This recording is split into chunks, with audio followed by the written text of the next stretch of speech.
questions to ask throughout a campaign with the confidence rising. I told WDF don't switch, good times are coming on even deep diving. Fan cams, reactions, watch along, still the pride of London thriving. The Eagles of South, they flying. Keep your eyes on us, we ain't hiding.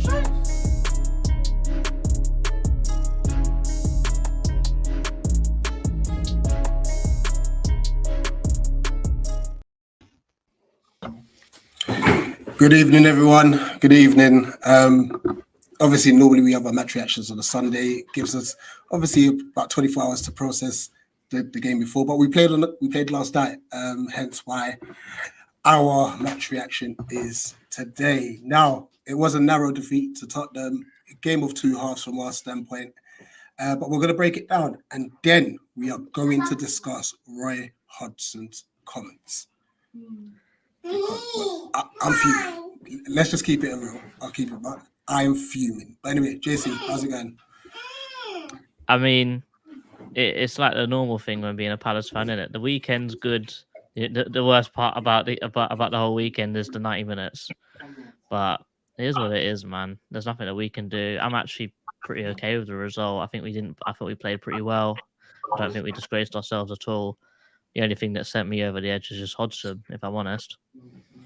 Yeah, we'll definitely get into it. And listen, because of those comments, and I always have to do better with my notice and messaging you guys, but I had to bring on Back of the Nest. I had to bring them on to discuss this. This is a big topic, and it'd be great to obviously hear all of your inputs as well. I think that might be AJ. Always AJ. Always AJ. Hold on, let me be AJ. Let's see. Patrick has been ducking me since his beloved American owner has been on a rampage of relegating his football clubs all over Europe, and has been ducking me ever since. See, you don't. That's why you don't know football. Botafogo is in what position in Brazil? Do you know? Exactly. End of discussion. Let's move on. Let's move on because you know nothing about football. What about Molenbeek? How are they doing? Just got promoted. How are they They're doing? not winning the league, Patrick, and they're not going to qualify for Europe. They just got promoted. Yeah, I think they're mid-table, I think. Yeah, exactly. Thank you. As a guy who knows football, Rich, but you don't know nothing about. We want to focus on one team, on Lyon. So keep your focus on Lyon. That's all right, man. That's all right. Anyway, let me actually introduce them properly before they start bickering amongst themselves. Big up, Patrick. How you doing, my friend? I'm good, Rich. Thank you for having on the show. I appreciate it, man. I really do. Thank you. It's always a pleasure. And AJ as well. How you doing, my friend? I'm good, man. Thank you for bringing me on, man, and bringing me on with the master himself. I love doing streams of Patrick because should I become when I'm in about 50 years time and I look in the mirror, it's going to be looking at the same person. You hope so. But just to be clear, right, as of yesterday, he was Hodgson in. He's now Hodgson out. Just to be clear. You know what? I think we are going to get there. Hodgson's lost a lot of fans overnight. I'll say that. Right. Let's talk about the game. First half, I was like, brilliant first half. We're better than we were against Newcastle. They didn't have any shots. Will Hughes did an amazing job in kind of stopping Basuma from playing. It was all going well. Like, what? Obviously, me and Jason, we've done our fan camp, so we've had our thoughts on this. But AJ, I'll start with you. Like, what was your thoughts on that first half? It was an effective game plan, essentially, and everybody was doing their jobs at that point. That being said, I didn't feel like Tottenham really were in gear at that point. You know, the thing is, and, you know, even after the aftermath of yesterday, having some time to sort of sleep about it, think about it, look at all the sort of feedback that's coming from all over the gaff, I think Tottenham didn't really turn it on properly until, you know, actually, now I'm sitting there thinking about it, Tottenham didn't really get out of third or fourth gear, to be honest. When they actually did put together a half-decent attacking display, they tore us apart very quickly. And that showed in their second goal. Yeah, the first goal, unfortunate, innit? And, you know, unfortunate the individual that scored the own goal, because unfortunately, in that scenario, it'd be so typical that one of the highlight players in that situation is going to be the one that scores the own goal and giving people more reason to demand another right back. I do agree with the right back politics and the right back narrative, but not the time. And I wasn't expecting a result out of Tottenham. I wasn't, like, you know, and anybody that's been sort of keeping an eye on what I've been saying social media wise will know that I didn't anticipate getting a result out of Tottenham, because this isn't the Tottenham. This ain't no normal Tottenham. You know, they've lost their star player. They restructured their team very, very differently. They've got a different style of play. They've got a very progressive manager who can get the best out of his players and wants to press in the front and relies on beautiful counter-attacking football. As soon as we were compromised in 2 or 3 occasions yesterday, we got exposed quickly and lost 2 goals. We're being honest, and Tottenham really turned it on and had the kind of mentality that, you know, they were playing somebody a little bit more of a higher caliber than us. They would have turned us over 3 or 4-0. I have no qualms or doubts about it. I wasn't expecting anything out of that result. That being said, I think that the combination of the 2 results has just kind of led to the toxicity and the panic buttons being pushed along the fan base, man. So, you know, I wasn't expecting much out of it anyway. Tottenham are no joke. Tottenham are top of the league for a reason. They're playing brilliant football right now, and they've got all of their star players fit. And the way that their system works, it works really, really brilliant. And with the way we are in comparison, I didn't envision us getting anything out of it anyway. So I'm not bitter. I'm not upset about it. You know, I know you're obviously going to discuss it momentarily, but the thing that really rattled me and kind of pushed me over the edge and made me join the dark side was the comments by the management after. It's crazy, and we're definitely going to dissect that. Patrick, what's your thoughts on the first half? Again, I understand who we are as a club now, and we're going to be set up to be defensive. So getting something out of Tottenham, which you haven't beaten since Edwards, double a couple of years back under Vieira, and before that we hardly ever beat them anyway. I get we're not going to beat Spurs at home, we're not going to beat Newcastle away, even though last year we drew against them 3 times. But it's the way you go about playing that bothers me, which is why it's hard for me to watch. It's just the negativity, the low block, the 8 players behind the ball, the lack of a press. That's what bothers me. I get that we were playing for a 0-0 or maybe luckily get a 1-0 like against United. I get that. But it's the way we set up every single match against, whether it's Arsenal at home or Newcastle away or Spurs. I get they're quality teams and they're very, very good.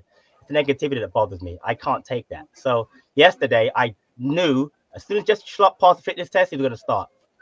And I don't get it because I understand what he brings to the team, but he doesn't bring anything going forward.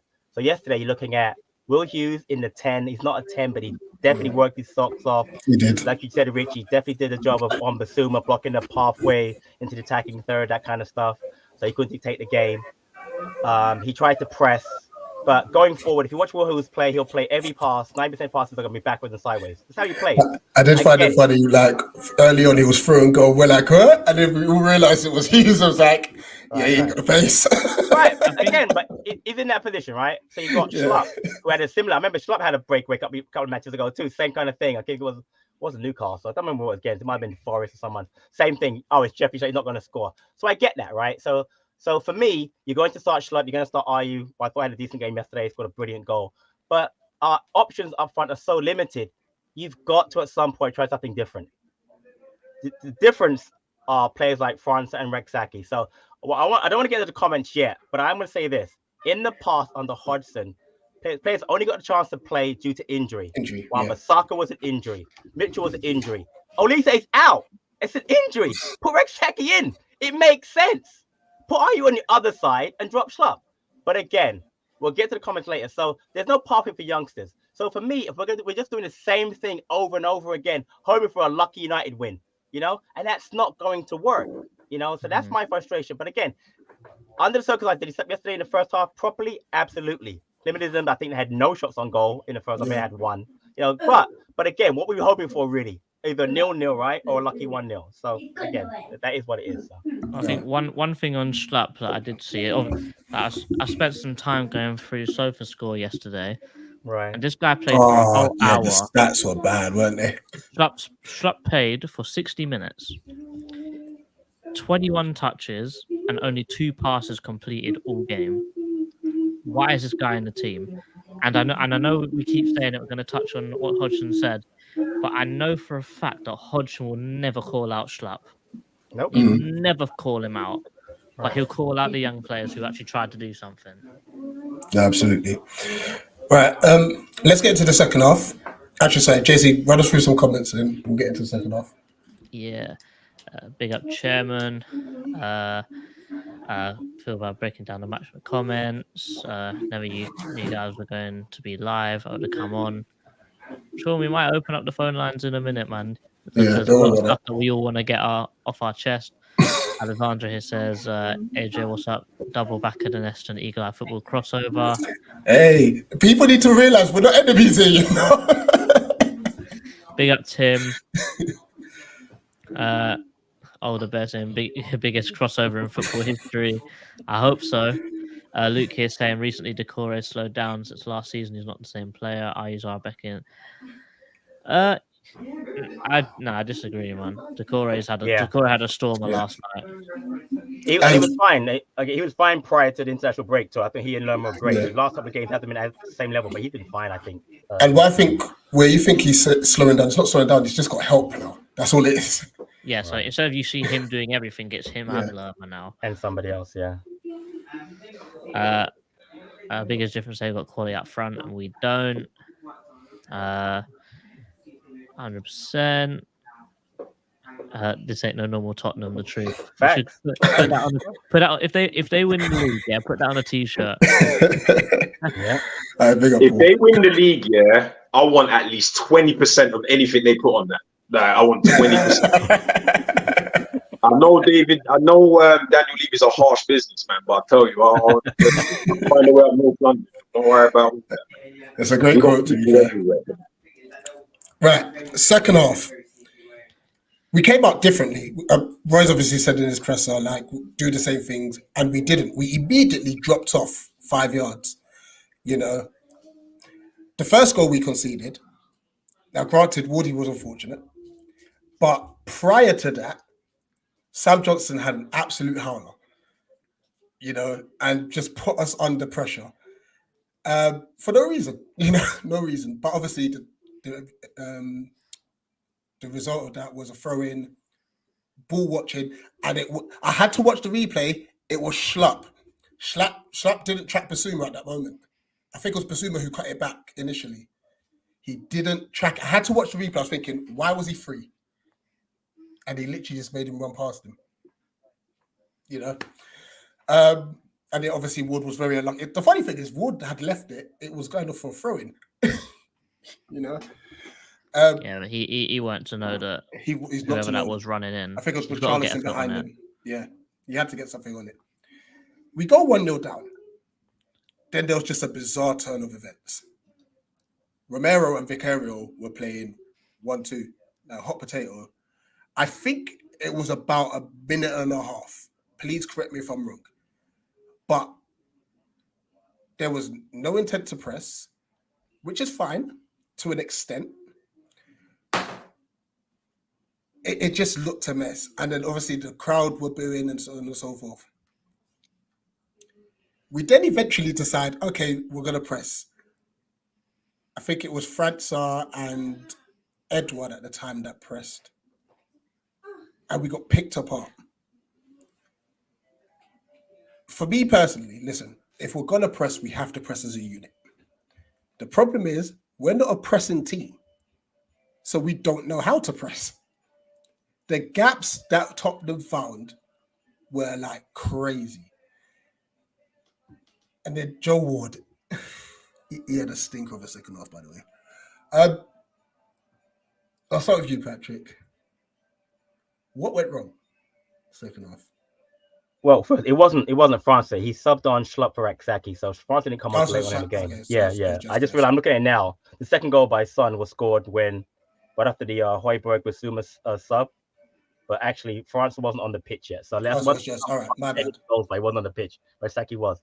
What went wrong? So I listened to Mark Gahey's comments after the game, and he said how they were set up a certain way and they were playing a certain way, and which was fine I do understand, because I heard the comment that other people make about the crowd was getting antsy and asking them to press.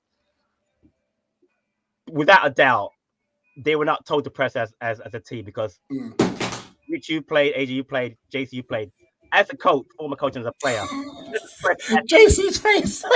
no, you have to press as a team, right? You can't decide, okay, I'm gonna press. You can't do one man press. Either you practice it in the game the way we did with Gallagher was here on the Vieira. He presses, MacArthur presses, Zaha presses, etc. Or you don't. Clearly, he said at halftime, we're not gonna press. We're gonna let them have the ball. Fine.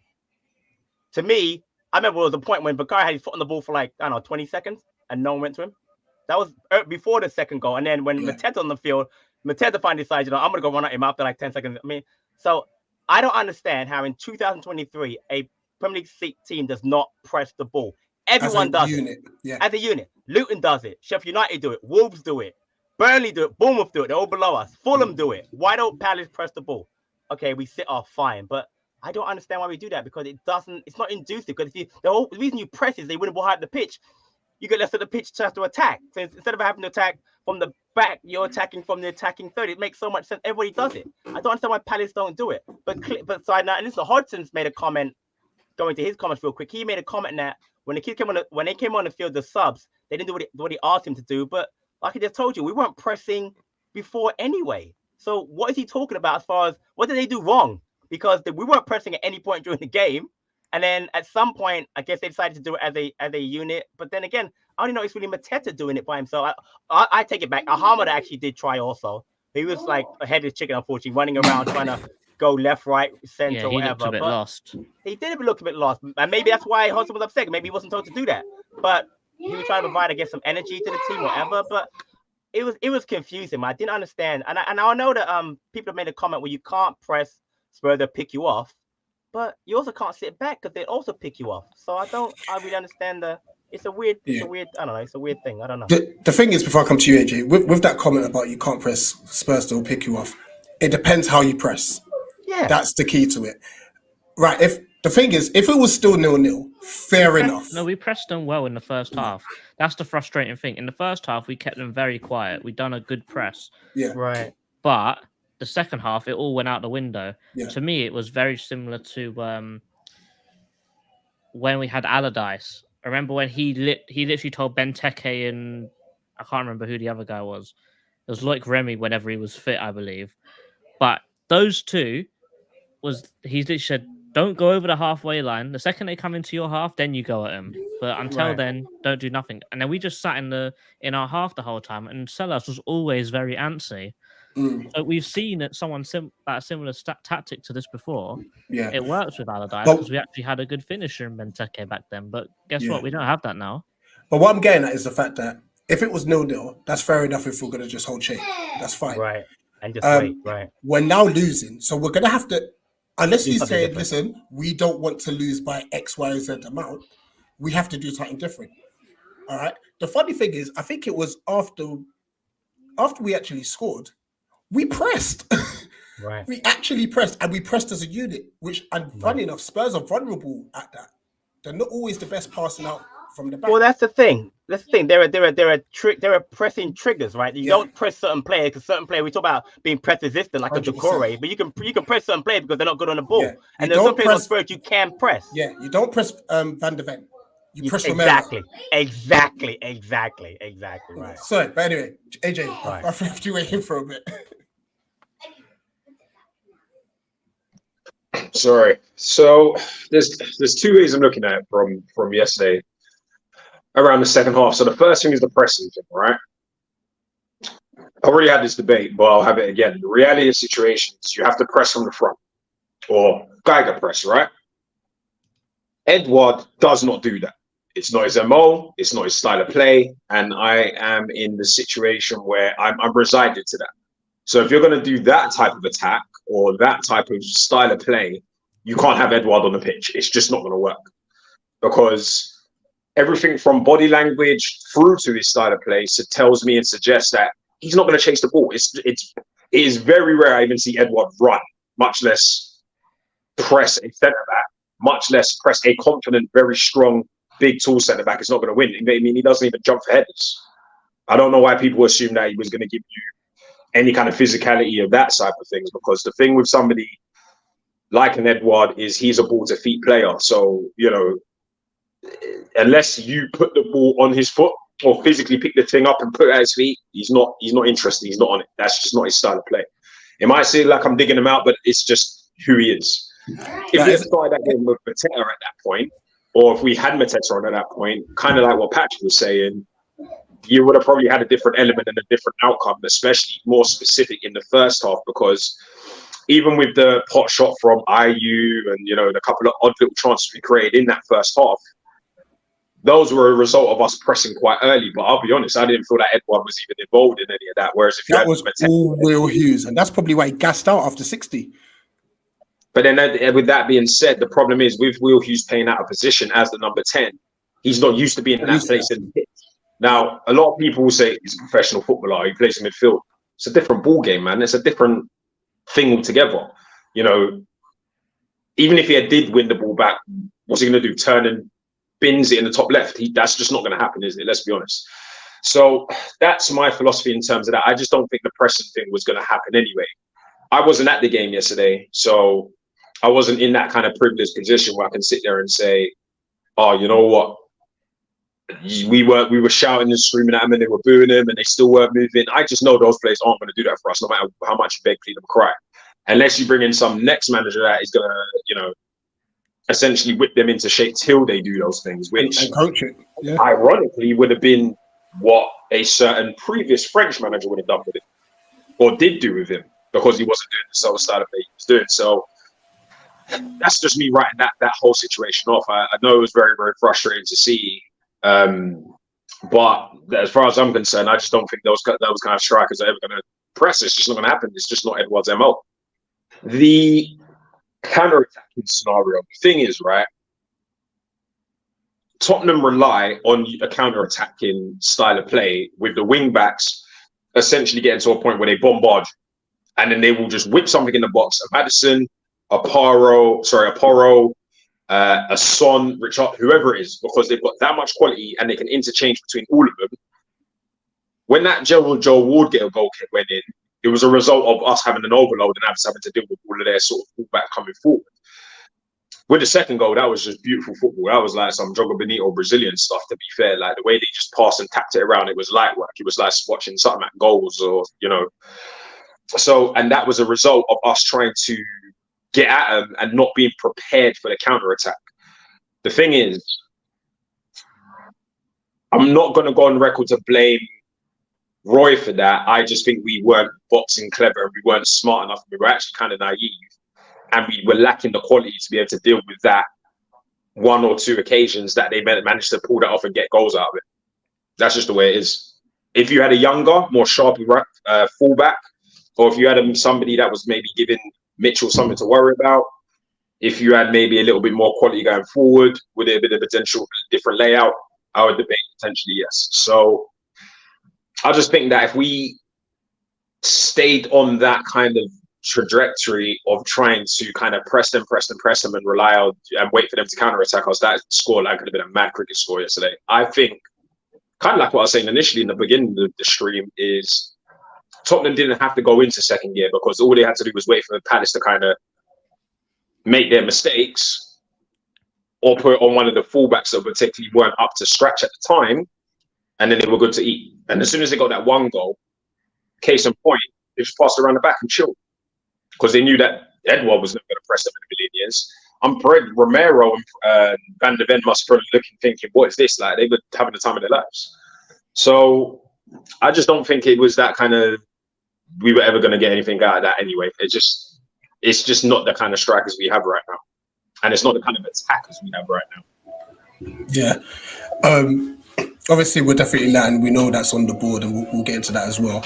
But I think on the Tottenham standpoint, I think the noticeable change where they took off Davis and brought on RHEA is where we started having problems down our right-hand side. You know, because Davis, he may gingerly go forward, but RHEA was bombing. He was bombing. you know, and Wardy did have problems, obviously, navigating that. Right. The plus side, Jordan Ayew's finish. I tell you what a cracking goal. Before we talk about that, can I just touch on Romero quickly? All these feigning head injuries is getting a bit out of hand. It went down, the ref blew, Broski literally just got up straight away. Trainer didn't even come on, got up, played on straight away, and they got a free kick for it.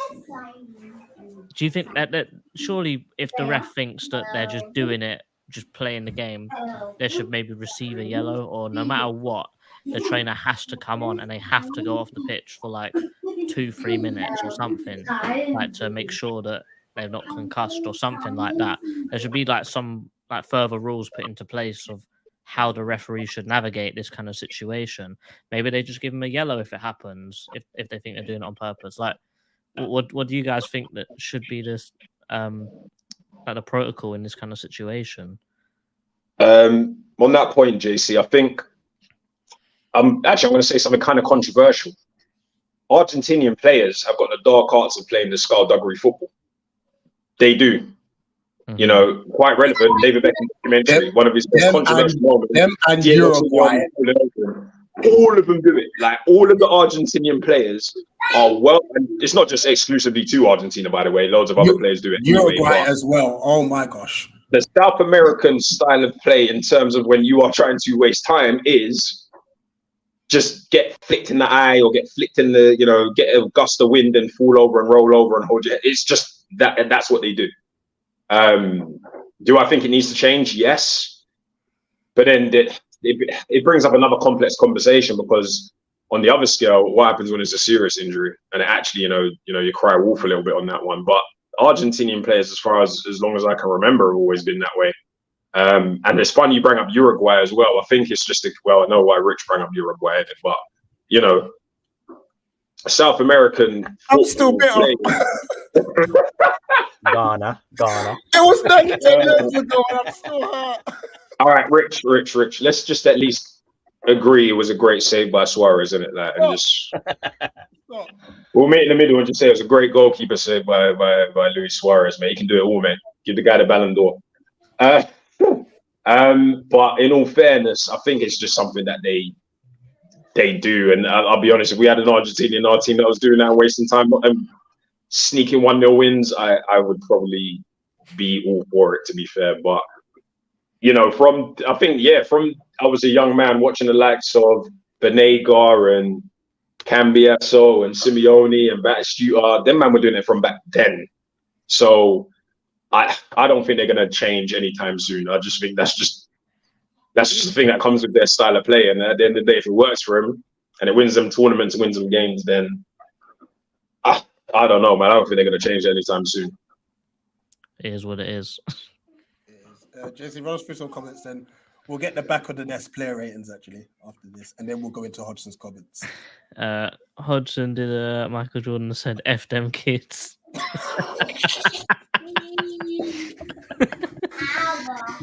Spurs are vulnerable when playing out from the back against a good press. Difference is not pressing, standing, watching the goalkeeper and defenders passing the ball from back and forth. Yeah, when we had that first Vieira team with Gallagher, MacArthur, and I think it was Kouyaté as our 6, wasn't it? That was a very mobile midfield that did like to press. Yeah.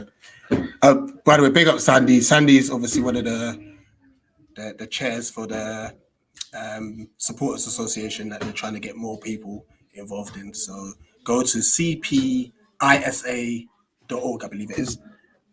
I'll get the link and I'll put it in the chat and sign up for free as well. Tim is saying Francis Corner really revealed how Roy still is as a player. Very promising, and he's got a lot to live up for, but he's got a little bit of lack of consistency at the moment. True.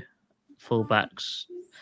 I'm not going to start about fullbacks because I've been talking about fullbacks for way too many years. Because I think the last fullback we've bought as a right back was, I can't even remember now.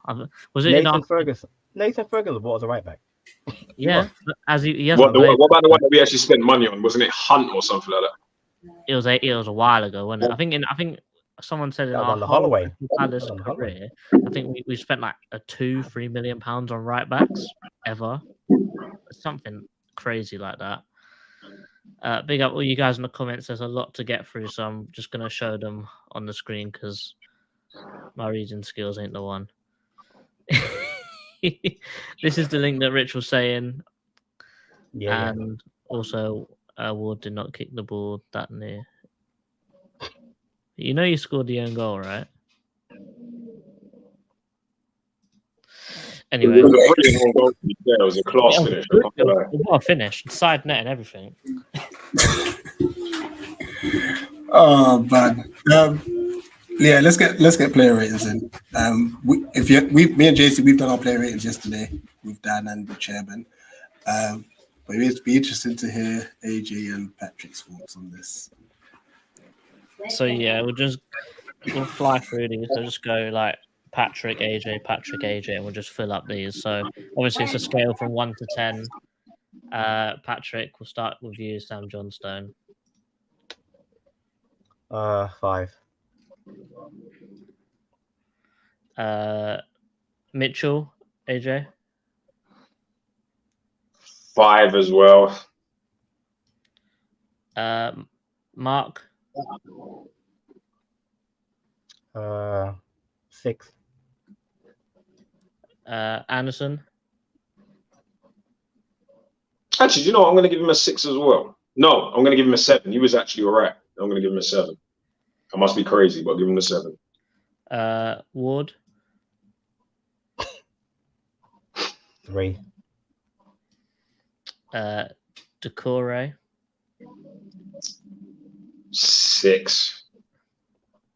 Am I blind? Where is it? Oh. Lerma. Interesting. 5. Will Hughes. That's an actually.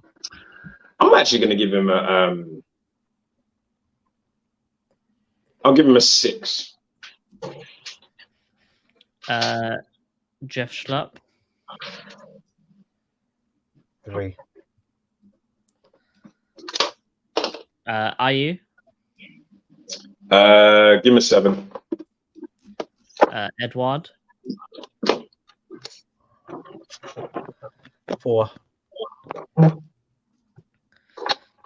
I think that's the whole starting lineup. Let's go on to the bench. Jez. 6. Klein. What did he do? 2. Big up to him though for 200 appearances though. That's impressive. Gotta give him credit for that. I mentioned this in my fan cam yesterday. With his form, that's very impressive. Why does he always look like he never knows where the ball is? He's lost. He's always turning his back and he's like this. JP. 4. Wow, for you, that's big for you. 4 for JP. Look at you. It hurts, man. It hurts. I know. I know you want to give him a 1. I could tell by your body language. Ahamada. Tried his best, but didn't do much. 3. 4. Give him a 4 like JP. And Francois. Ooh. 3. Okay, so that is the back of the nest. Don't worry, JC. Don't scroll that high. You don't need to. Just that's keep it down there. There's no need to go any higher. You just keep it down there. I have a question. If we don't score that goal, which Anthony assisted on, IU scores, they don't get 7s, do they? Honestly, I thought IU was brilliant, by the way. No, the thing with IU, right, and this is, this has been my kind of thing with IU. He always puts in the work. He always puts in the work. No. Listen, I got no problem with IU. I've always supported IU. I'm just saying, had he not scored that goal, though, I don't think anybody deserves a 7 if you're losing 2-0. I'm just asking that question. That's all. I'm not saying. I might have put him at 5, or I would have put him at probably a 6, just for the hard work element of what he kept creating. But yeah, you're right. The goal, and I've been previously criticised for my player ratings that I'm too harsh. So by who? Who would do that? Who would ever do that to you? I don't want to say his name. That I might get suspended or salary cuts and that. Cost of living and that. Pat in the chat is asking why there's no Mateta tier. So normally the 0 to 1 is just labeled Mateta because it's normally dreadful. Man. That's unfair, man. That's unfair. I can't have that. Yeah, that's cold. But Alex saying this is the back of the S1, so there's no Mateta category. No, we can't do that. We can't do that. Oh boy, right. Let's get into it. JC's gonna put up the quotes for you guys to see. I'm gonna read them out, and we're gonna chat about this. Yeah, then just sharing. We're good to go.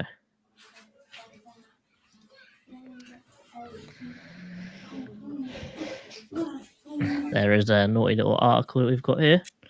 Yeah, so this is from londonnewsonline.co.uk from, was it Edmund Baracus? I can't pronounce this. Brack. Yeah, Edmund Brack. Edmund Brack. All right. If you scroll down, JC, to the second part. Yeah. So it's where it starts from. There was no disappointment today. Right. Here's Hodgson's quotes from last night. My goodness me. There was no disappointment today. Maybe the young substitutes who we like to think we can believe in and help us to a different level didn't show that. They didn't do anything for us at all, really. We became much weaker when I made the substitutions. But unfortunately, sometimes when the game is drifting away from you at 2-0, one is tempted to do that, partly because we need to see those players as well. We need to see if they're really going to be able to help us out. We didn't get any help today, but we got a lot of help from the first group of players in the first half. I thought they were really good. I am absolutely peed off with those comments. I think in my opinion, if you watch it and how his body language is, I think he said it and then he realised he messed up a bit. That's why he tried to backtrack. Yeah. He tried to waffle it out, but the thing is what said's been said. How are we gonna?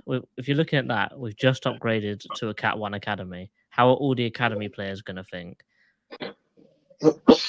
We've got young players in the team. Like Elise, what's he gonna think?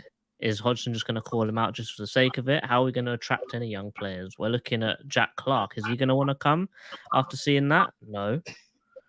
Like it's just a mess. And also with Parish saying that one of our main things of being a Crystal Palace team is the route from the academy into the first team. And apparently what Parish says is there's nothing stopping you. We've got a very open door into the first team.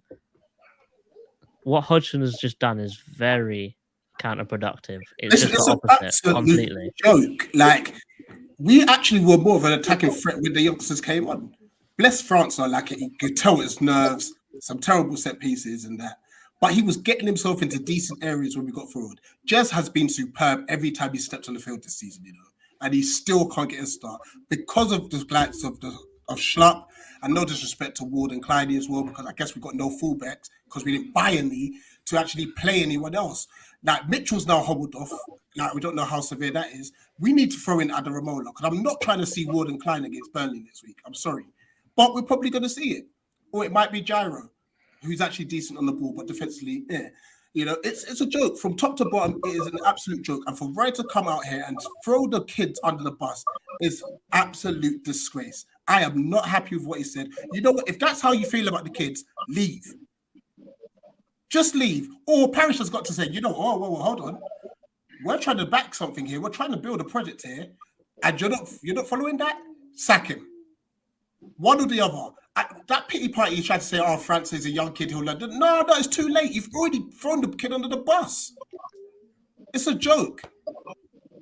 All right, so Tim's comment, no, I don't think Roy's comments were anywhere near as bad as they're being depicted. Tim, I respectfully disagree. Now, I'm not from the case of he should be fired. I don't really care if he stays or leaves because to me the season is what it is. We're 13th now. We're gonna probably end up 13th, 14th. Where we bring in, we're not going to prove much, all right? But Rich makes a good point, and so did JC. Parrish has made the point about us being a category 1.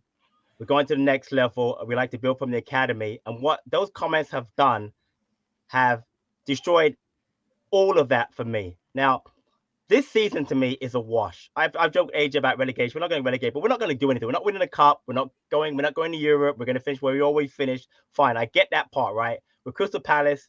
11 years in the Premier League is important to Parrish, etc., blah, blah. I don't care about that personally. I care about what I see on the pitch. Seeing kids on the pitch makes me excited. Seeing Ahamada, seeing Olise, seeing Adam Arola, seeing Ozo, seeing Franca, seeing Jess, it excites me. But clearly, Hodgson could give a toss about the youth. Now, forget what he said yesterday. His actions have shown it. I'll go back to what I said before. You don't get a chance in it if you get injured. Wan-Bissaka and Mitchell. He has never given a kid a chance. Not that Vieira gave a lot of chances, but you knew under him, you could attract an Olise. You could attract a Decore, young players that would want to come to play here, right? Young players aren't going to want to come to play for Hodgson. He clearly doesn't want to play them. He'd rather have a James McCarthy than a Mateus Franca. It's clear. So I don't understand why you say that. Yesterday, Schlupp and Ward were much worse than Franca and Raksaki. They were much worse. Call them out. If you're going to call players out, call them out. I got no exactly that. You know, that's it. I don't know why you call them out because every manager's style is different. Some managers are more coddling. Some players are more public. Look at last year with the first manager. Called out the whole Spurs team, okay? Some players, manager will do it in private. Maybe behind the scenes, he's very coddling to the young players. But in public, you can't say that. You cannot come out and say that this player was poor, that player was poor. What is that going to do for the kid's confidence?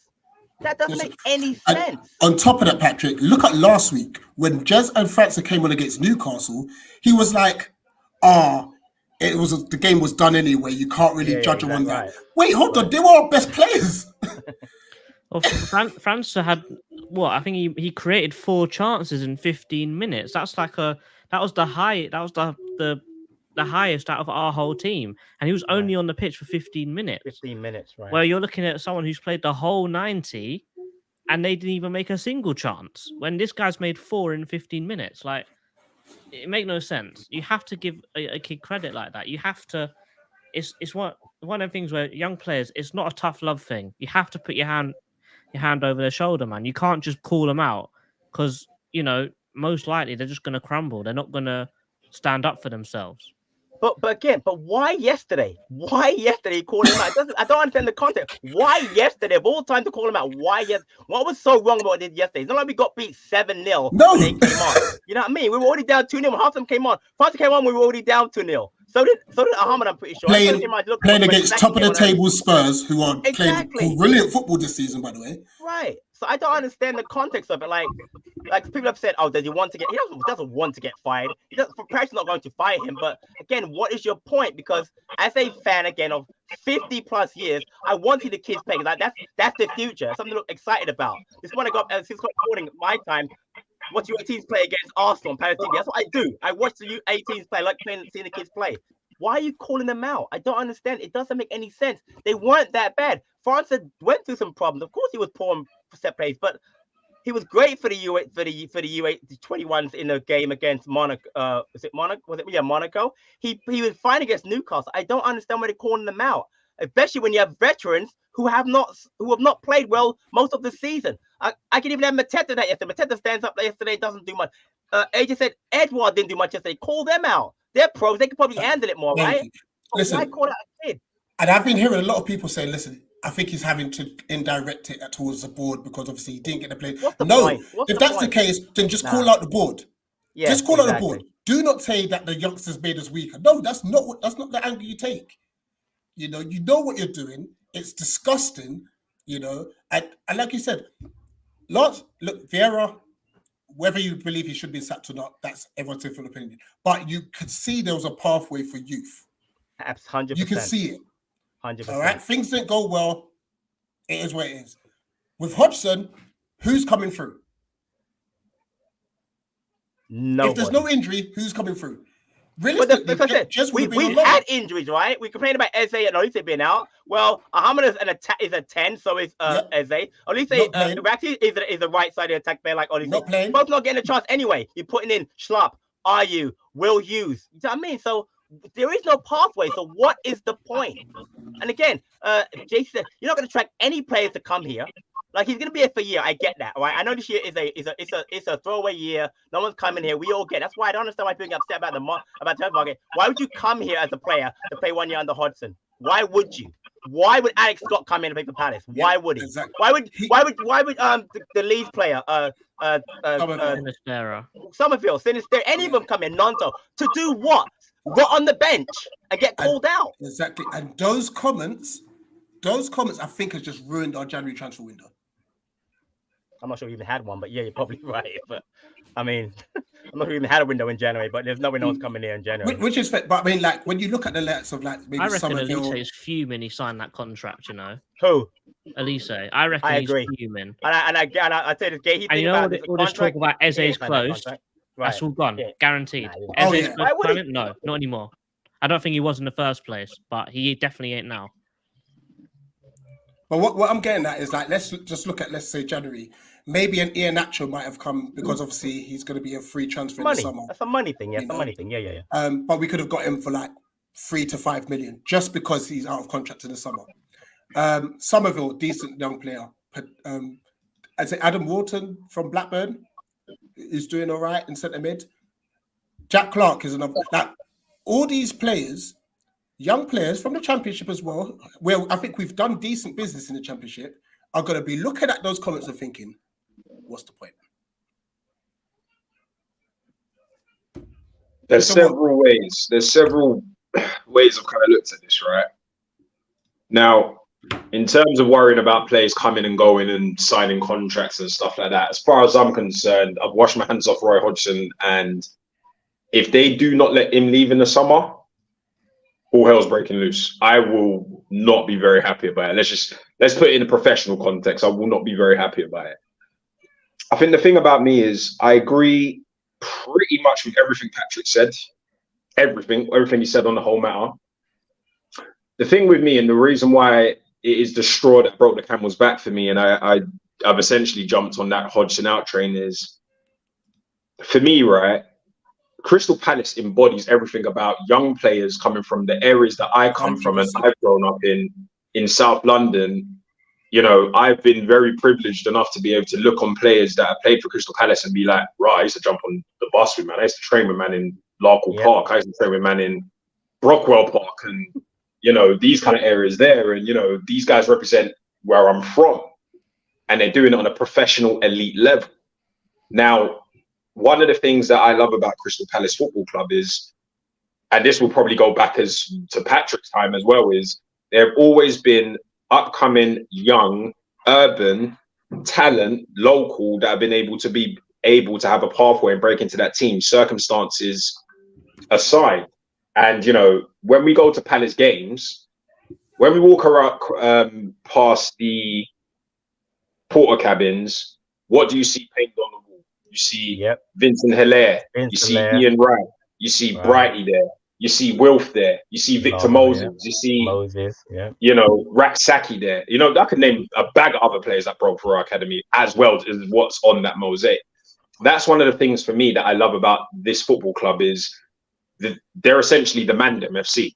I know it's a bit of a banter thing to say, but you see what I'm saying? Like, it's these guys represent where we come from, and these guys represent a part of what my upbringing is, and they come from very different structures and areas. Yeah, and also the diversity of the area as well. Exactly. That's what we pride ourselves on. You know? That's one thing that a lot of my mates say to me is, you know, especially ones that support the sort of more bigger northern clubs or the bigger clubs around the sort of London areas, like, hey, yo, man. The one thing I like about Palace is you always got the local vibes there. And it's always been good vibes. And I've always been able to go to games and think to myself, you know what? Not only am I surrounded by good people and people that I can relate to, but they're also on the pitch. And the thing is, as soon as Roy Hodgson decided to attack that, essentially, Cool bets are off, mate. Like what are you doing? Yeah. That is me not even including the crazy investment we've just put into that new category, academy. I've not even accounted for that. I'm just talking about what Crystal Palace is before that. Before that, right. And look at the players that are coming through that I think personally could actually make it. Mathurin, Ozil. We still got Banks. Adamarola. Oh, what's his name? Killian Phillips. Adamarola. Rodney. Raymond's decent. Malachi Bolton's having a great season, by the way. He's been amazing in Scotland, isn't it? Yeah. And then if you go further down, Jesse Derry. Zach Marsh. They're all doing bits. So if you're talking now about what's the left back that they've got? I can't remember his name. It's got a weird name. Caleb Kapora. That's it. Caleb, yeah. And even Mustafa, I think he plays centre mid as well. Hindolo must be another 10. We have got some ballers in our academy. And if you're now get our first team gaffer talking about, I don't know about the youngsters. Number one, that's a loss on investment as well. But don't forget, we are trying to get to a stage where we're going to be able to build these youngsters up to sell them off. Sell them on, exactly, yeah. So if you're not going to play them, then that's a massive loss on our investment. Number two, I think the current academy setup, under the correct guidance, with the senior players that we have there, I think we could have about 5 or 6 actually playing now. Yeah, I agree. I watched them. I'm telling you, I agree. Right. I agree. Some of those kids are so talented, right? It's crazy. And even if you look at the ones that we've lost out to or the ones that we let get away, a lot of those guys are doing bits at a Premier League elite level. So you look at your Noni Mundiakis and players like that, for example. Right. We could potentially go for another phase of that. Imagine if Raymond now looks at that and thinks, I'm not signing a professional contract here. I'm gone. Imagine Marsh does that. Right. Imagine Derry does that. He looks Harry Kane tearing up at Ipswich and then he turns it up and then he's worth 50 or 60 million pounds. Exactly. Do we think that O'Brien did that, for instance? Jake O'Brien? It's a hard one, actually. I don't know. He's not doing terrible at Lyon. I don't know. Don't talk about Lyon. I was back to about Lyon. Let's talk about Lyon. He'll be back. No. They'll be fine. They'll be fine. Trust me. They'll be fine. Hey, guys. How you doing, Alex? Hey, Alex. How are you, sir? Just be glad I wasn't talking yesterday. I was on my way home when, so I listened and saw some of the highlights and stuff like that. I could tell, for instance, the fans were really not having the not pressing part once we were down. But I mostly just listened to the game. And then when I got home, I was just expecting to see a normal presser where it's Spurs are just a better team. And it was just going to be a namby-pamby, what can you do against the top 6? And then the first quote, it's the first minute of the whole thing. And I'm still mad about it. So I'm sorry if I shouldn't be, but I am mad. Yeah. Nothing wrong with being mad, bro. I'm telling you, I feel like my dogs will be mad. I feel a bit. Probably bark soon. I'm telling you. I kind of feel a bit betrayed. I think that was it. Yeah. I think I was already in a bad mood yesterday anyway. So, a down mood as a result of the football. Let me be more specific, to be fair. But I was already in a bad mood anyway. Yeah, it's a little. And then I've kind of looked at those comments, and the comments kind of got dropped. And I'm looking at it, and I'm like, nah, that can't be right. I need to see the context of this. And then I've seen the interview, and all I'm seeing is a bitter. I'm sorry, I'm just saying that. I'm seeing a bitter, mature man sit in front of TV, sit in front of something that is viewed by hundreds of thousands into millions of people. And he's basically sitting there saying, these kids here, they ain't it. And the aftermath is, I've been on social media, I've been out and about today and done whatever my business, but every time I flick back to social media and I'm seeing bits, all I'm seeing is just these comments are being blown back up in my face, and I'm looking at it and it's winding me up. Yeah. He's betrayed us. I don't know what he's doing, man. I don't know if I've ever been so mad the next day after a loss. Yeah. It's crazy. Funny enough, you say that, AJ, because literally we finished the fan cams and I was on the way back listening to Back in the Nest. I always make sure I tune in. That was compelling, you guys. I was going to call in. Then all I saw was in the comment section, someone say, "Have you seen Roy's comments?" So I've gone out of you lot stream to go and look at the comments, and I've called JC straight. JC, have you seen what Hodgson said? And bear in mind, I'm still stepping in it, so I'm just chilling. Like, yo, I'm gassed. Like, we had a good game. Like, it's a bit unfortunate. Tim was put on the spot too. Sorry, I saw it, man. You were like, "Wait, what?" Yeah. This comment from Seki though is true. He told Jez to stay when he should really be in the championship. Yeah, that was what Amari Hutchinson's done at Ipswich is exactly what Jez should have done. And I tell you what, for him, Kieran McKenna right now, looking good. He'll be in the Premier League next year. I'll take him next season. I'll take him. But that's a great point. Exactly. You tell a kid to stay when he could have gone to championship and done well, and now you're not gonna. Now you say to the kid, you're not doing anything. I do not understand the context of the comment, like I said, because again, as a passport of so many years, AJ just said it again. Great. We look for the kids to come through because we know them, we love them, we support them, we want them, right? I told you, I watch Academy Football Party more than I watch regular football because I really want to see it. And I'm telling you right now, our 10th year in the league, we actually have players now that can make it. We didn't have them under Holloway. We didn't have them under Allardyce or Pulis. We have players now that should be in the first team, either definitely this year on the bench and the next year in the first team. But on this manager, they don't have a pathway. What was the point of saying that? Like I said, it was out of context. It wasn't like somebody said to you, how do you think France and Raksaki played? That wasn't the question. It was totally like, yeah. I don't understand it. This was the first game that he actually used all 5 subs. He hadn't used more than 3 in a game before that. Yeah. Fucking.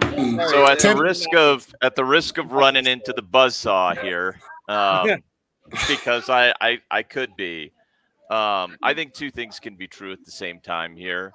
What everything all of you have said about how important it is, particularly what you said, AJ, about like this is the community club.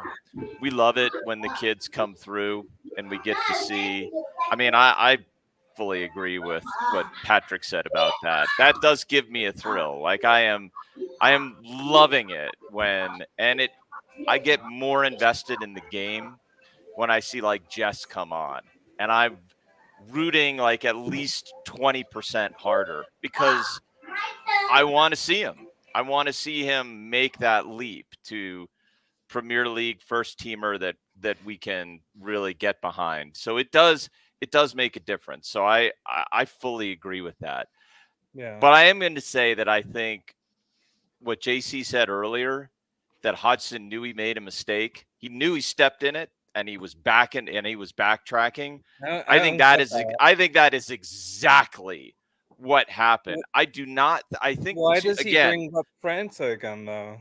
Well, this is what I think, Alex. I think what ends up happening is I don't think this is a point of view, even though I concede, and it is true that Roy does not play young players until he has to. We all know that. Our eyes don't deceive us. We know that that's true. At the same time, I think what he was saying in a very inelegant and really piss poor way is that we want a lot.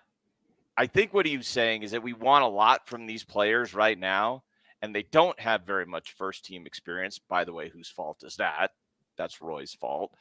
But they are also not playing, out there on the pitch. And so when he said we were weaker, I think that was a piss poor thing to say.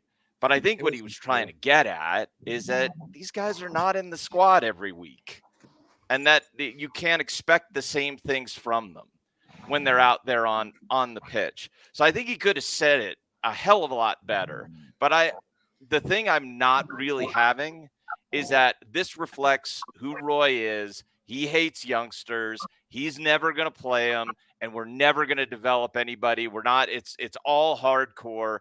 I don't buy that for a second. I think he made a huge mistake, and he knows it.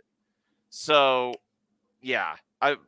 Anyway, I think we're being a little bit harsh on Roy, but at the same time, I also think so again, two things can be true at the same time. If we actually do want to become the club we know we can be, where we are seeing stars come through the academy, Roy's not the manager for that. No. And I think we all know it. So Tim, clearly Hodgson won't be here next year. If he is, I don't know what I'm going to do. But if he's not here next year, this season, who from the academy is he going to give a chance to? Because clearly he's waiting for at least unless Eze to come back. When they come back, forget Raksaki, forget HAMMOND. They're not playing. They're never going to play. They're not. The closest you get, Patrick, my answer to that, because you're exactly right. Once Elise comes back, I mean, I guess Jess goes out on loan in January. I would hope. 100%. Well, for his sake. It would have to be Ozo. And the outlier who he's played on the bench, he hasn't played him yet, but the one who's been on the bench is Oladaboma. Ola. Yeah, that would be the only one I can. And by God, do we need a lot of striking help? So like that, but those are the only two I can see. And you know what's funny is no one mentions him. This poor kid, Malcolm Aboué. He may as well leave now. Yeah, he's been on the bench for the last 4 matches. He wasn't on the bench yesterday and has not got a single minute. And he's not. And he got a hell of a goal in that. He was brilliant on Tuesday and was on the bench. I mean, he didn't even make the squad. Right. I mean, come on. Yeah. I think he got in. I think someone took him out at the end. I don't know. No, someone took him out at the end. Someone took a chunk out of him at the end. Yeah. In his post-match, he said he had to go see the doctor. So I'm sure that he probably wasn't fit and ready to go. But with how Hodgson's moving, I think someone said on Twitter, with how Hodgson's moving, he probably would have rejected a young Wolf Zaha. He probably would have said, "Oh, he's not good enough." Joke. He probably would have done that, wouldn't he? 100%. He would have said, "Oh no, he's not good enough. Let's go buy, I don't know who, someone who's 30 James McCarthy. and coming to the end." Yeah, he'll buy James McCarthy again. Tim, I respect the fact that you want to try and see the plus side. There just isn't one, unfortunately. I mean, I can't argue with you there, Rich. I mean, it's a. If you take those comments exactly as they are, and you don't,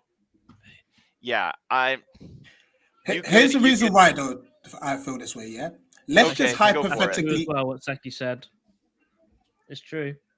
Rob Street said he really, that's what. That's right. I'm going to be a bit disrespectful with that comment. Okay for Cheltenham. Yeah, I don't think Rob Street would have been good enough for our first team anyway. I agree, but I think it's. I don't disagree with that. Right, because he's got even at that level, he's got though. All that going to make it, but I think there's still a lot to take from that. Yeah, that he still rejected it. Do you know what? Someone mentioned Jake O'Brien before. Sorry, before you go on, Jake O'Brien before. I watched him in America for those 2 matches, and he played really well in preseason. And had a goal. As soon as that preseason was over, he was off. Now, clearly, he thinks like Rob Street. There was no passing for him because he rejected a new deal as well. Exactly, rejected a new deal. Right. The kid's only 21 years old, so Rob Street may not have been good enough. But do you think, AJ, you think that O'Brien would have been good enough for the first team at some point? I actually thought he was all right in preseason. Okay, I thought he was brilliant in preseason. Do I think he would have been pushed in Anderson? No. But the cup games, the injury crisis. He could have been. The thing with Jake O'Brien is he looked comfortable. Like he didn't look out of place, and he's a unit of a man. Like I can't believe I'm referring to somebody 14 years younger than me as a unit of a man. But let's be honest, like the man is built differently in it. There's no way that Richards and O'Brien could have been our 3 and 4. Right, and no Rob Holding, right? Don't need Tompkins. That's 3 million saved. Yeah. Let's not even talk about money and where it's not being spent and where it's. Ironically, earlier on in this stream, you mentioned Johnson having a mare and all the rest of them. It'd be interesting if we had a goalkeeper that could come in and give him something to worry about, but then he's injured and he costs 20 million. You know what I'm saying? I'm not even going to get onto that one, but Oh, you know what? Here's my biggest gripe with what Roy said. Yeah, look, even let's just hypothetically say he was meant to say that the bench is just weak in general. Right. You were talking the most right until the window closed, and then you shut up. And then nothing. If it was really a bugbear for you, you should have kept going on. The squad's not good enough. We need players. As soon as the window closed, you didn't hear a peep out of him. Funny enough, Yeah, I he think the thought bench we that were we gonna had was probably our endure strongest through it. bench we've had in a long time in the game yesterday. It's probably the strongest bench we've had in a really long time, but it's still not good enough right now. But it's purely because of the injuries. But the thing is, JC, on that, we can never say it's never good enough because these players don't get a chance. Yeah, but that's a Roy problem then, isn't Yeah, it? that's what I'm saying. It's not a board Right. problem at that In these point. sort If of the team games- is good enough and has enough quality, but it's just not being used by the manager, then it's the manager's It's problem. a Roy problem. That's what I'm saying. In these sort of games, in every sort of game we've played this season, they should have been getting at least 25, 30 minutes. At least 2 of them a game. Yeah. Jazz should have been starting a few times. And that, yeah, So- just should be starting. So hypothetically, right, and I'm thinking a little bit into the future a little bit here, right? Let's say hypothetically, Eze signs a new deal, Hodgson bounces in the summer, we bring in whomever. What are we saying? Do we reckon it improves overnight and the whole new manager comes in and changes it? Or because what you got to understand also is if a more established name comes through the door, like I don't know, let me think. Like a Fonseca, for example, or something like that. he's going to want to obviously bring in a bag of guys that he trusts and relies on, that, you know, probably from the Portuguese, Italian leagues and French leagues. Yeah, makes sense. Have we wasted an opportunity here with those young players? Because a lot of those young players might get discarded quite quickly. Well, I don't think we lost. Do we ride the wave, or do we kind of just let whatever but the be? thing is, I mean, there's two ways to look at that. Also, go ahead, Patrick. Real quick, end of the season, we're going to be losing at least four players are going to be gone. Gyro has to be gone. Tompkins got to be gone. Ayew, a Schlupp have to be gone. You know, one of our centre backs is being sold. One of our strikers have to go. So we're going to have at least 5 positions, I think. And then that doesn't even take into account the fact we may sell Olise, Eze, Gehi, or Anderson, or 2 of those. So you talk about maybe 7 new players for a new manager. That's what Vieira had. Look what Vieira did when he had 7 spots. He brought in Gehi, Anderson, Olise, Edward, you know, Will Hughes. I mean, he brought in 6 players. So there are going to be spots open, but that's a great point. A new manager's going to want to bring in these new players, but that's fine. That still should not block pathways for other players, because that's players that you're replacing. But there's still other spots in that squad that need to be made deeper by Adam Rowe at left back. Whomever at right back. Do you know what I mean? Bring in a right back, but have a younger kid. That kid we should be proud on ourselves on allowing them at least 2 players a season to break through. To come through. I agree. And we haven't brought a player through since Mitchell. I mean, really brought a player through. I'm not carrying Ozo Raksaki because Raksaki, I guess you could say this year he has come through. He's played more games than usual, but Ozo really hasn't played this year. You can't name anybody else. Being on the bench like Raymond doesn't really count. So that, you know, so 1 this year in Raksaki, Mitchell a few years ago, and Wan-Bissaka 7 years ago, and that's it. That's not good enough. But I'll say again, the academy now is better than it's ever been. Now is the time to take advantage of it. Don't mention those Southgate to me, bro. At the risk of winding Patrick up even more, yeah. Do you know what's so funny about those players you just mentioned? All of those players going to the youth players you just mentioned that broke into the first team. So Wan-Bissaka, Mitchell, etc. I'm saying, right, 3. Raksaki. All of those players got into the team based on circumstance. Injuries. Like none of them were pushed into that. They had to go. And that can't happen. Let's not get too. Remember, Wan-Bissaka is a miracle. Like in terms of the brother was a right winger. He went into training one session, locked that will. It's history. I know the story. Absolutely loved him that entire year. Yeah. Right.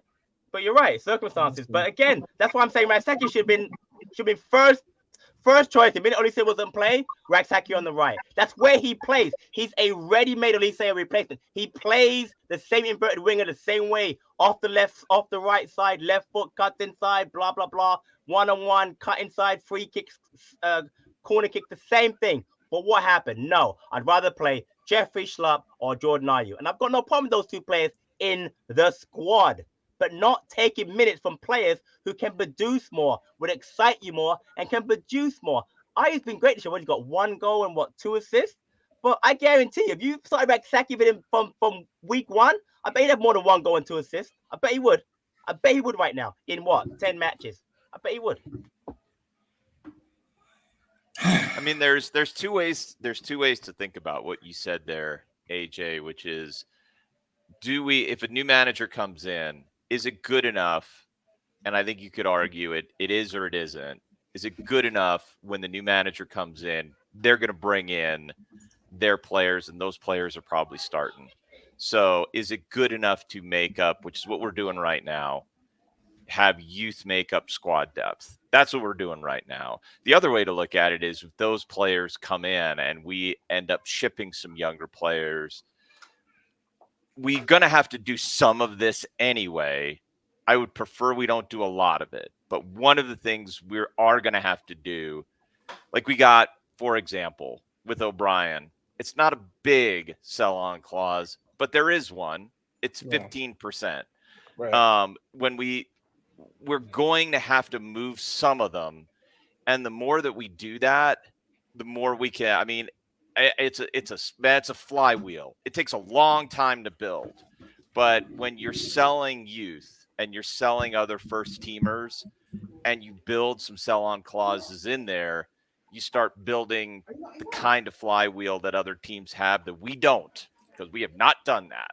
So there's a couple of ways to look at it, but I like the idea of, I can't remember who said it, like every year, can we get deliberately, instead of by accident or circumstance, 2 players onto the pitch I think it was AJ. who we are actively developing, like for real. So here's my question to everybody, because I can't remember, who is the Palace manager who has done something like that, who has been like very deliberate about bringing up, like, players where it wasn't circumstance? Who is that? Because I don't remember who that is. No one's done it. Maybe Doogie. I would have said maybe Doogie, Right, maybe exactly, Paul Hart. 100%. It was Freeman. It was, in the championship. yeah, Paul right? Hart and Like, Doogie Freeman. I would have said. Which is fair enough, Tim, because under Vieira, we actually built a decent enough squad. But it wasn't Under Roy, we had 12 injuries. yeah, And certain academy players are still seeing 10 minutes.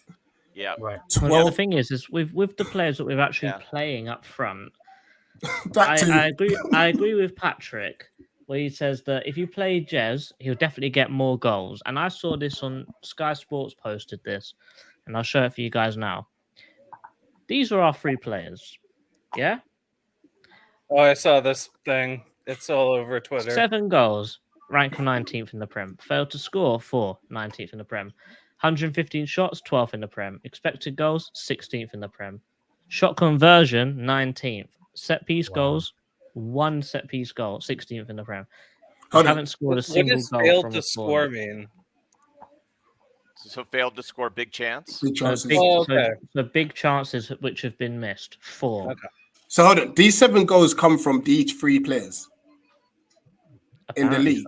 so. I think this is just because we have all the goals we've scored. No, I don't No, think that's just- Anderson has Anderson one of those has 2. goals. Yeah, so Anderson has 2. And we So only bear in mind, have this- 7 going I think So this we've is scored stats 7 for goals the this whole season. team. Yes. No, we 8 should have now. good. We Are have we at 8 7 now. or 8? We should be at now. 8. Oh, let me So have a this look. is that's those players, We're right? second worst. No, at that excludes yesterday's game, basically. Oh, okay, got it. Right. that graphic came out around Yeah, Wednesday. this came out in the pre-match. So this came out before the game even kicked Got off. it. Okay. It looks similar to when we had that horrible run of hard games last year, though. We had horrible statistics then, too. Yeah, with all due respect, Alex, the run we have now is nothing compared to last year. It's not even close. We're playing not worse. close. I It's think not we're close. playing worse now. No, we're playing worse, but the team we're playing are not close to being Man City, Newcastle, Oh, right. Man United, Liverpool, No, I think Chelsea. he was trying to stop Matic Right, for exactly. those right. games. So, Vieira Vieira did. You know Yeah, what's we so scored 8 striking goals all about season. what's so striking about that for me on that graphic is the number one, the best ranking on that graphic is 12th in terms of shots. Matt Woosnam, I haven't read it yet. Matt Woosnam's article is like, we're getting a whole bunch of shots and we're doing nothing with them. Like that reflects that perfectly. We're 12th in shots and can't do a damn thing with them. I mean, I don't want to go down a rabbit hole, but can I address that for a second? Because I remember last year, people were really getting, I mean, listen, Hodgson came in last 10 games, we were much better. But the first 3 matches were against teams that were relegated, Leicester, Southampton, and Leeds. All right, no problem. I'm not going to put down the opposition. You only can play, you can play. And then we end up playing, we lost to Spurs and we lost to, it was Wolves away, right? Away. But those teams we played were not very good. But people talk about what Hodgson did last year. But let's be honest, he had a team that Vieira put together.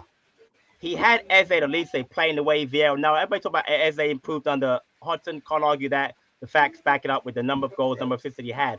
But Hodgson doesn't seem to work on attacking play. He works on defensive play, how you serve defensively. And when you get the ball, use what you have. Eze, go and create. Olise, go and create. I'm sorry, they're not in the team anymore. So now who's going to create for you? Is it, you go create? Good luck. Schlupp, go and create. Good luck.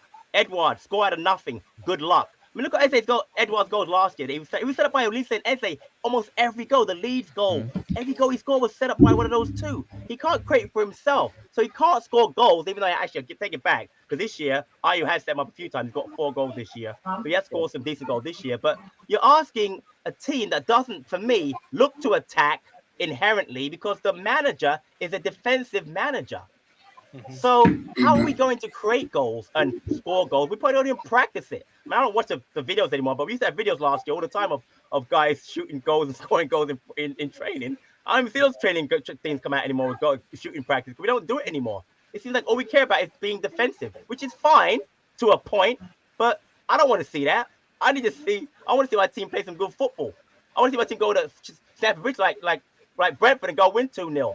Can we do that this year? We haven't done that in 6 years since Benteke and Zaha scored out there. Do you know what I mean? So it's just frustrating because I know we can do better, but I just feel like the mentality of the management team is just to hold on, play defensive, and then hopefully someone will create something. You know, we'll get a set piece like the Anderson goal, or Edward will get a cross from Ayew and score. But it's just that's not good enough at this stage in the Premier League.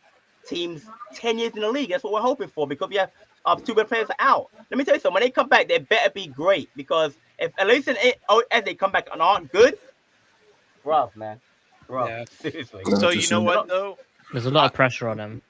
A lot of pressure. I'm gonna take the other side of it for a second here, Patrick. Only because. Then, what we'll do, we'll finish after your point.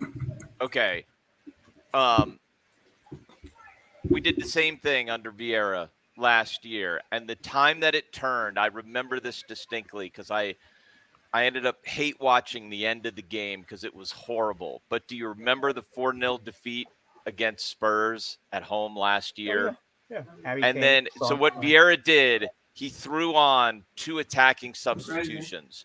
I think we went down like 1-0, and he throws on 2 attacking substitutions. Say, come on. We're going to get back into this game. And then we got absolutely destroyed. And from that point on, the team went into its shell. We were playing nothing but defensive football until Roy came around. So I mean, you may be right, but I think we've done that. We've seen it. We saw it under Vieira too. Anyway, sorry, Rich. But I will say before Rich cuts us off, I will say that we have now Burnley, Everton, Luton. No more excuses. No excuses. No excuses. Got to get points. No excuses. Right. So. You know what? Call me crazy. I believe it's West Ham and Bournemouth after that as well. Right. I bet those 2 games in a row. I'm sorry, but if we actually have a go, there's 5 wins in there. If we actually give it a go, could be. It's not likely. I agree. Possible. And also, after the next international break, after the Burnley game, potentially Elise could be back to full fitness and ready to go. I think the international breaks after the Everton game, you know. Everton, yeah. Well, It is. Yeah. whenever it is, 20, yeah, Elise yeah. is Can't going to be come ready to fast go, enough. and Eze will be on his way back. So when it starts to get real, and we've got winnable games. Or I don't like to say winnable games, but games for teams around us. Before our Our star players are going to be on their way back or back already. yeah. With no pressure on them at all, by the way, no pressure. There's too much pressure on them. Listen, All right. guys, no, I appreciate you all for tuning in. Appreciate our amazing panel. Thanks as obviously always, Patrick and AJ for back in the days. Thanks to Tim and Alex for jumping on as well. I think we needed that. We needed to vent. Yeah. We really needed to vent. I'm still angry. I agree. Therapeutic. I agree. Probably will be next week too. Just gonna. No, I know when One I'm going to have to go over this again a few more times. So, yeah, man. AJ, Patrick, who wants to take the lead and shout where everyone can find you? Point to me. So please check out Back of the Nest. You'll see AJ and D, T and Stan during the previews, Palace news, etc. And I can be found on the podcast with Nick and Chris on Thursdays, and Cambo, Mike, and Cara will be doing the match report. We're dropping probably Monday in wherever you go, Spotify, Apple, wherever you get podcasts from. So tune in. Appreciate it, everybody. Big up, Back and Nest and Eagle Eye Football. Yeah, and remember, guys, we're not enemies. We are not. We are all just passionate Palace fans. No, we are as they say, we are the best of enemies, as they say on AFTV. I like that one. Wait, Richard, did you not know? Me and you are cousins. So, me and Richard are related. So, you need to grow your hair, though, bro. Yeah, man, I have to get some extensions or something, mate. You get me? This is news to me. Rich unplugged his headphones. Of course, it would happen right at the end. Alex, do you have any way of shouting yourself out, mate? Yeah, just say hello to me on VT Ebbs Fan at Twitter. I usually change my name. Right now, I got França in low places, so see me there. And Tim, I know you don't have any social medias, but shout yourself out, mate. No, I mean, look, if you want to hear more from me, I'm usually, so my job is as an equity analyst. So if you want to hear more about how to invest your money and hear me on the Motley Fool Money, which is I think the number might be like the number 6 or 7 finance podcast in the UK. And it's pretty high up there. I mean, we're pretty high up there in the U.S. So you'll find me on there, and I'll be talking a lot of financial nonsense. And said from time to time, we'll be talking some football. So, yeah, Motley Fool Money. Check that out. Oh, yeah. Tim, I need to talk to you after then. I need some cash. All right, but guys, thank you very much for watching. This is the Spurs match reaction event in session that we all needed. But guys, as always, at the Palace. Up the Palace. Eagles!